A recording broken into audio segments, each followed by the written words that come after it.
Somebody asked how I'm doing with it all. And I guess I have my high moments and my low moments. It's very easy to get depressed about how badly we seem to be losing and beaten. The way the anti-whites are running their insanely complicated and deleterious system of lies, interlocking lies, reinforcing lies, poisons. Actually, I realize now when I start to think of it as poison, as being their weapon, we're dealing with poisoners here. And like usury is another poison. It's financial poison. And the lies are mimetic poison, or they're mental poison. And then of course the chemicals are another poison, but we're dealing with poisoners in our midst, and they're poisoning our minds and our spirits and our bodies. So the so-called another poison, or collection of poisons. I mean, those are complicated. They put a lot of different poisons into something like, or the poisons they put into the pharmaceutical drugs, or into the intoxicants. Everywhere we look. Everywhere we look. So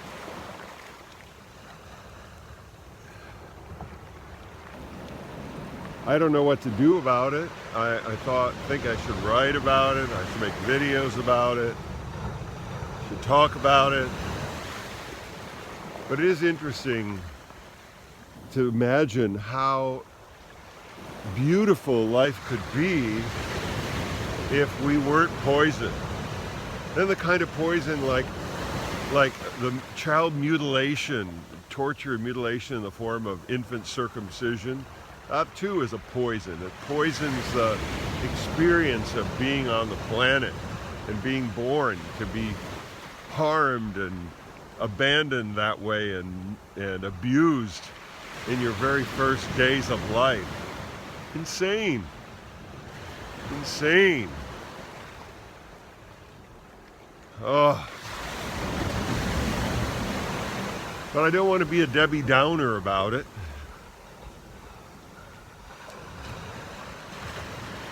At least I've noticed it, and more people are noticing different aspects of it. I was working with some people yesterday who are they're very tuned into the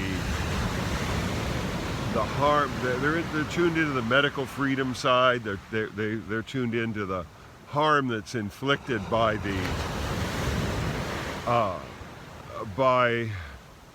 the poisons in the so-called and by the related harm that's inflicted by the whole narrative. Huge amounts of harm inflicted by the narrative that we need to social distance from one another and all of that. And then they're tuned into the harm of how there were real multi-billion-dollar projects to create infectious poisons in the form of bioweapons. Anyway, we're dealing with this poison thing. The overarching thing I realize now, I thought when I was thinking about what is my goal here, what is my thing, I'm thinking, well, I'm into truth. And yes, I guess you could say truth is my top priority, figuring out the truth, sorting the truth out of the lies. But then I think sorting the truth and lies could fall into another category of poisons and antidotes. Lies are poison. So maybe it's really even bigger. The bigger category is avoiding the poison and seeking the wholesome. So that might be a bigger category than truth. And similarly, I would say I would say the good, the beautiful, and the true had been my best categories for what I'm going toward, good, beautiful, and true. But now I see that on the poison spectrum, all three of the good, beautiful, and true are like the antidotes to poison. And the ugly and the bad, the ugly, and the false are all more poisons, because they do poison us one way or another. So this is fascinating.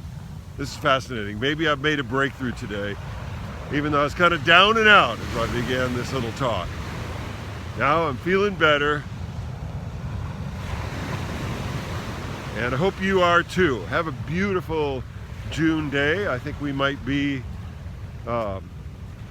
coming up toward the longest days of the year. All right, with love, Jerome out.